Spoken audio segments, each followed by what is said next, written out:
أعوذ بالله من الشيطان الرجيم بسم الله الرحمن الرحيم الحمد لله رب العالمين follow ndem sa talla tentula atene bi possible ndino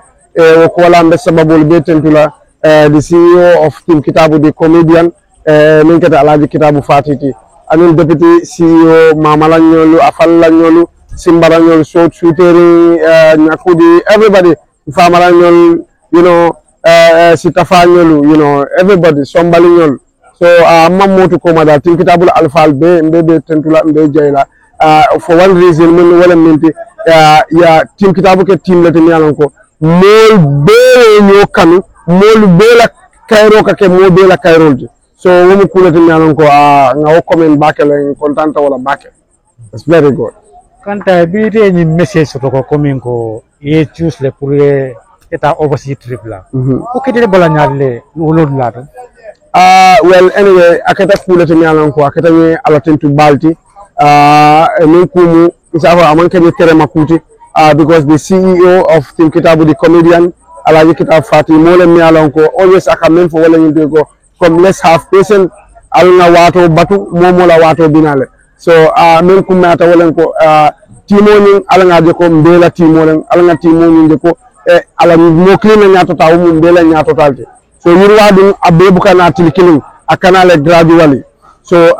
akaw men fon toliye ntol fanan ka wala fo mun ben tol fanan noma ka tandile ko let's have patient ko bimbe jang nyamenten bim tolle be jang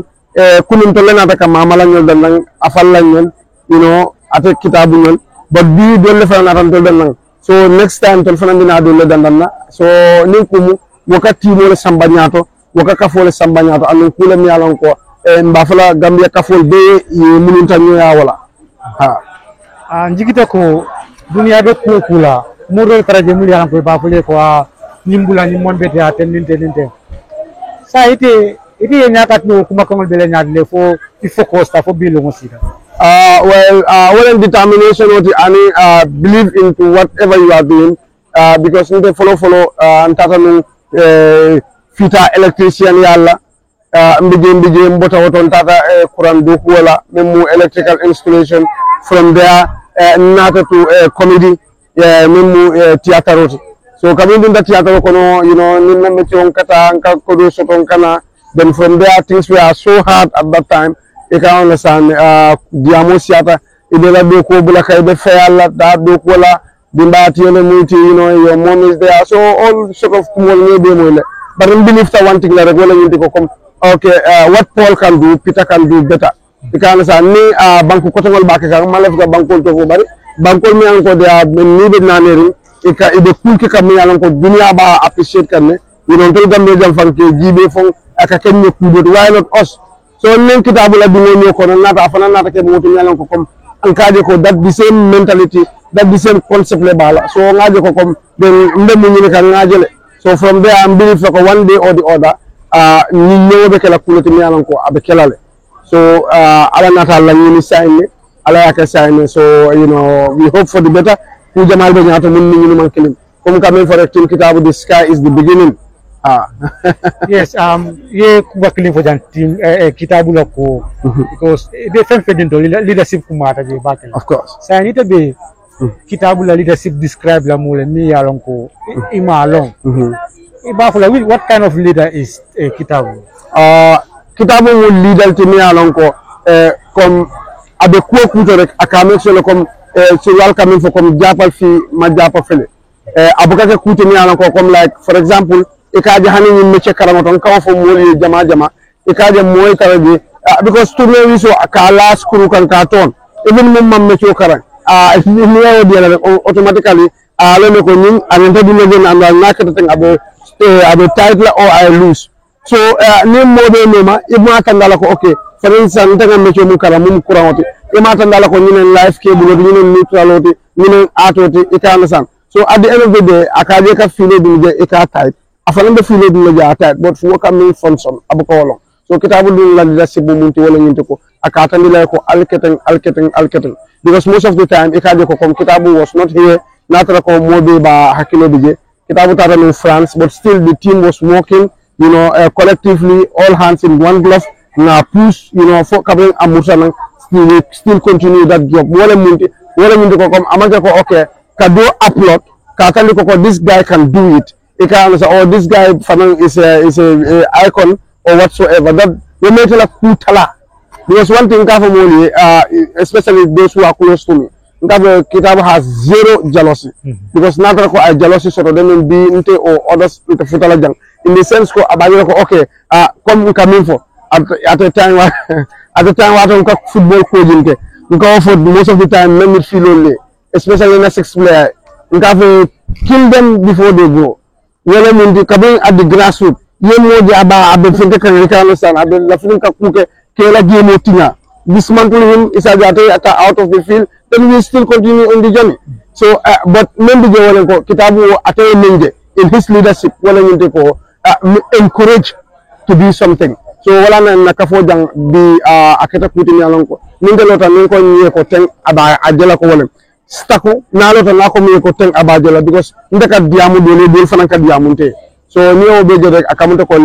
leadership capability la wot because ni wonte mo be ka ko am a leader or I am more famed than you cannot talk to me or whatsoever so ni mu kulle te men ko akuma bata in any leadership mun kuma ta wala nyinte ko what Paul can do Peter can do better. Yeah. So Kantai Fenda Kata Tamadula. What are you expecting from Kantai? Fans will expect well anyway the fans expect for them to hope for the better.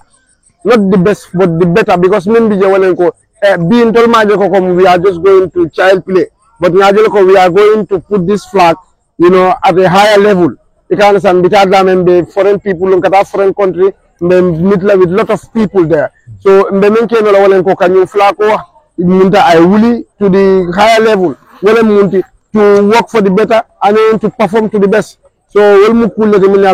to compromise because na team manager Usman Waliti I will emphasize that you are not going there to represent yourself but you are going there to represent the team and the country, the entire country. So let us not go there to misbehave or to go there to downplay. So make it not important. Go and do your work and enjoy your free time. So what will finally, the final message. The final message well anyway, Gambian youth soul make so whatever we are doing, we believe in it. Ibe carpentry lebang, ibe welding lebang, ibe whatsoever. Ibe nursing lebang whatsoever. Believe in it and push for the better and hope for the better. Nyine kuti mi alonko kom mbejele fala Gambian ole. Mbemi fala modi ko tante wala nyinte alanga jato ni jibo na kati barin kana wuti. Jato kati barkana sulo wutu.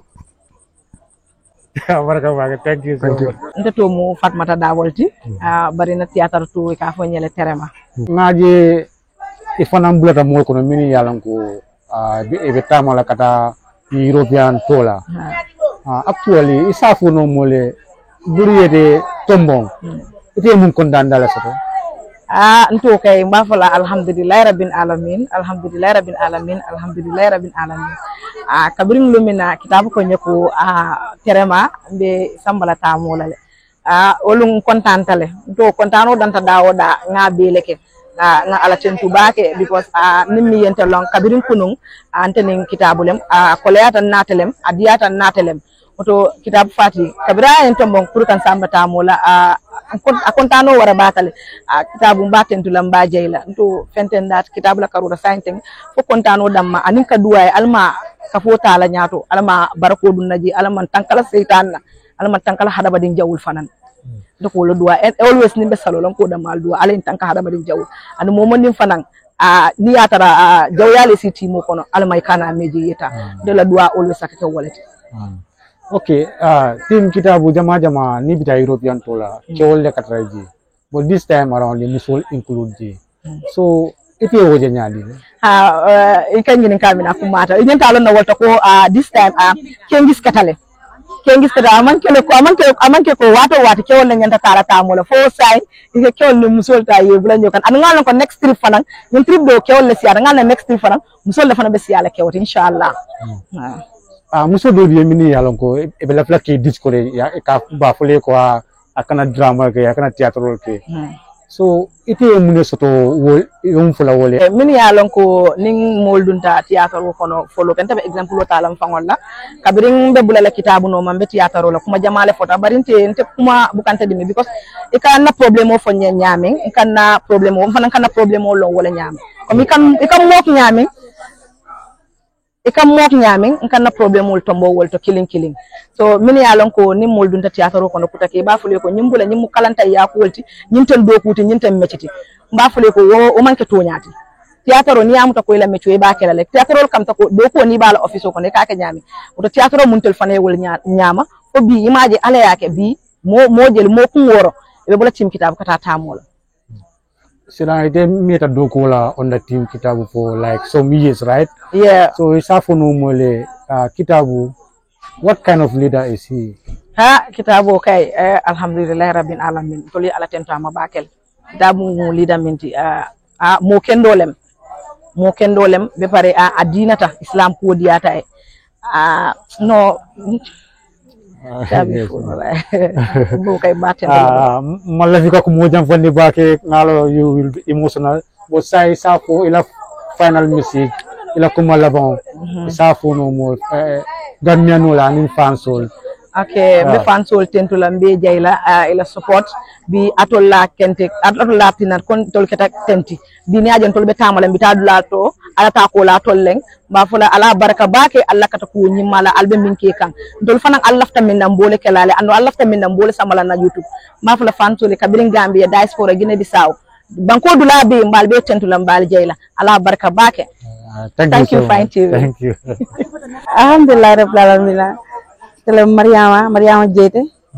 tim kitabu ma fala alhamdulillah rabbil alamin tentu bo masoye ya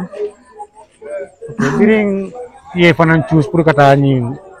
overseas trip la okete balanya dini fo kontano aning ala tentu ma fala alhamdulillah rabbil alamin ko tenke alhamdulillah rabbil alamin kontano warta bakel asewo warta mi yalon ko dandula taala ade kontanta bakel babake fande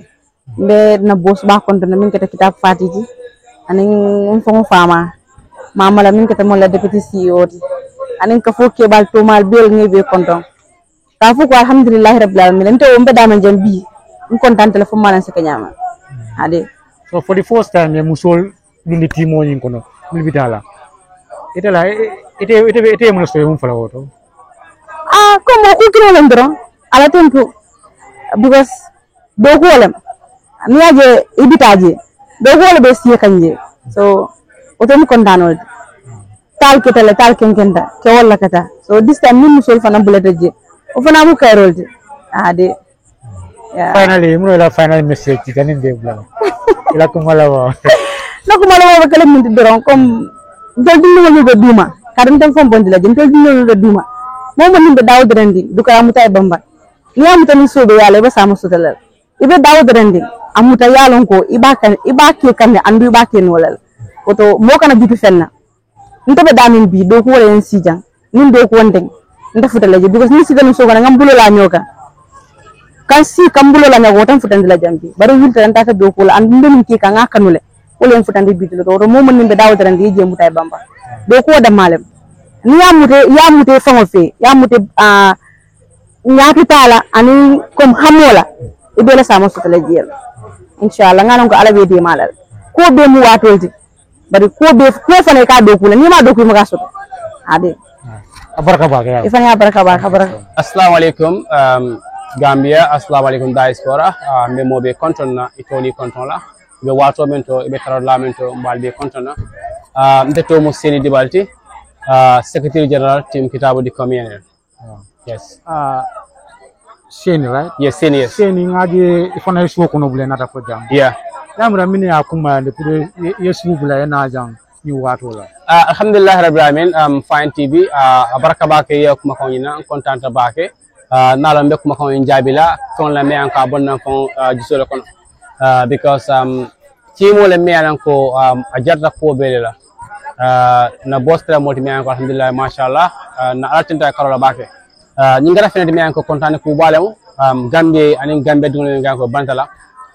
na doko mi alan ko mobi lafta walla e lafri walla jigita walla komen ko be men kika wala fenti mi alan ko anis lo tata wayen kontan bake binna mol nyanta tamal kata bantala do kata team kitabu represent je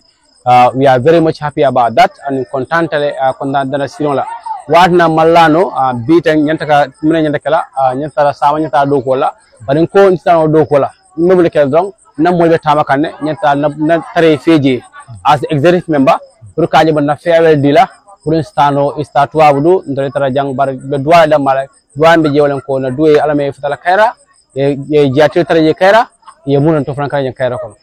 yes aje drama group jama biang wol bukata ni level pour ka ela mol sama outside bo team kitabu ngaje itele step leta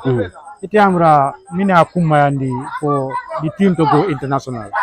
yalo doko ni ba kala indaka anin danken yala soto dunya be mu danken yalte because team kitabu na dati bla jambalto ndolna ta je bardi na mu da kebal meje na CEO ni debe CEO ya dati bla jambalto ina sanne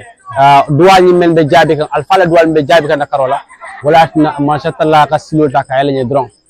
nyima kena ta foloti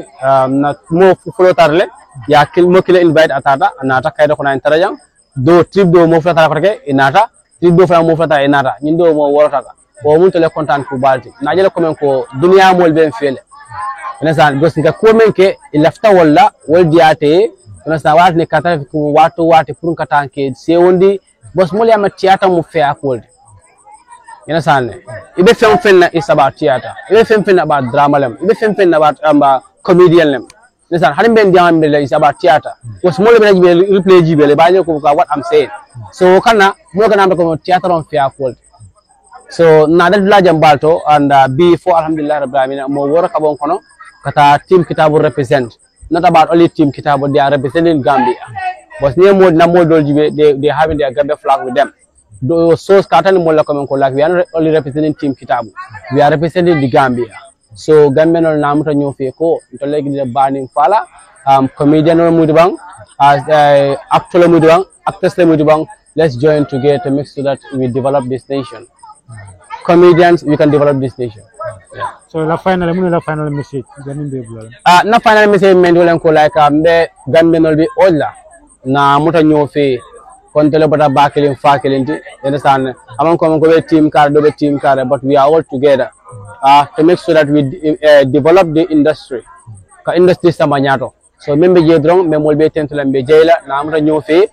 nim membita wole lungo be kerim. So telefone mol meta kan bi wole lungo be kerim. Sama men puna bele noma nobody knows. So what camera be gambenol be tentula be jela be diaspora tentula be jela ma fale ko drong akana nyina. Fine TV gambenol lamuiti. Alna try nimme ma subscribe la channel do. Na try na subscribe by the latest news sold membinani comedian interview membina ikana fo ko team kita fan na channel le ma subscribe je fan bore subscribe because channel flavem bulle me anko be tawaka kendake wala jarete TV di and team kita wodi comedian ibe dawale plika jele so al na try ba mi be ta na subscribe na YouTube oto ibayla ne fe jon drong ibasu dola otombe mo be tentula be jeyla mba fala barka bake ni manager bala fo be jang folo mba fala mba alawla fa introduce mole assalamu alaikum warahmatullah internet mu Usman yeah exactly Usman Wali namandi kamang strong it's okay good so your team now bitaka overseas trip la how do you feel? Yeah, I feel so much excited today because 6 people are representing Team Kitabu, and this is definitely a great pleasure for me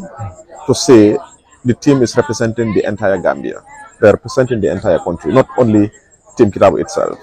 because they'll be displaying culture, they'll be displaying our tradition in the international arena, so that is definitely a great plus for Gambia. So now can you please brief the public how many countries are they gonna visit this time around? I didn't capture all the countries that they will be visiting, but they would be visiting around 9 countries. 9 countries. Yes. Oh, that's good. And they might even visit more than 9 countries, because there are other countries that are still now calling to confirm if they will be able to have programs with them if they are in Europe. Oh. Yes. Okay. Do you think trip like this will move the association from one level to the other? Yes, already it has moved the organization in another level. Because looking at Team Kitabu, maybe there were others that didn't know about Team Kitabu, but today, because of their this traveling, the international world also knows who Team Kitabu is. And this is definitely bringing another standard for Team Kitabu itself, because those that are traveling are trying to expose themselves, or will be exposed, and know what is definitely going on in the world, and they can learn from it. If they come back, they can implement things that they have already learned in Europe, and that will be a great plus for Team Kitabu itself. For the first time, you've seen Team Kitabu involving women in their trip, overseas trip rather. So why do you decide to come up with that initiative? Yeah, exactly. Because Team Kitabu, we don't say is an organization of men's. It's an open organization. So we have both men's and women's in Team Kitabu. So automatically, it's very, very important when we are doing our selections, we also consider the other gender, that is the women. So you would see the way we do this selection is very, very fair. We have 2 young men, 2 young women, and then 2 elders. So you are seeing Buba and Kitabu, they are elders, although they have already went. But then we know how we operate internally, and that is why this time also the 2 of them are going. So Kantai and Sankum, they are also youths, and they have been struggling since day one with Team Kitabu, the comedian. So automatically they also gain the criteria to be part of this tour. So Mata the same, Mariama also the same. So automatically I think that was a very fair selection when we had a meeting. When we have a meeting with the elders and also Team Kitabu's management itself. Yeah. Finally, before we take a leave of you, what is your final message to the general public? Yeah, to the general public, I think I would give this advice to every individual that is in the industry. Whatever you are doing, just take it serious. Inshallah, there would come a day you will definitely have success, and you will definitely see the achievements of what you have already been doing. But us as youths, what we want is we want to have money so easily, but we don't want to struggle. And that is where the problem comes. We definitely have to struggle and keep the patient so that in the future we'll be able to have the money. But us, let's say us as youths, normally what we do say is, I want to have an occupation, and I want this occupation to bring money right now. And automatically that is not good. You will not even have it. That is why most of us would surrender and then would end up being jobless. But whatever you are doing, always the startings will be difficult. But if you continue, I'm telling you, there would come a day you would definitely smile. You would definitely see the fruit of what you have been growing. So I think we should all take our jobs seriously, and then focus on what we are doing. We have the patience, and then inshallah everything will be fine. Yeah. Mr. Manager, it's a pleasure to have you on. Thank you so much.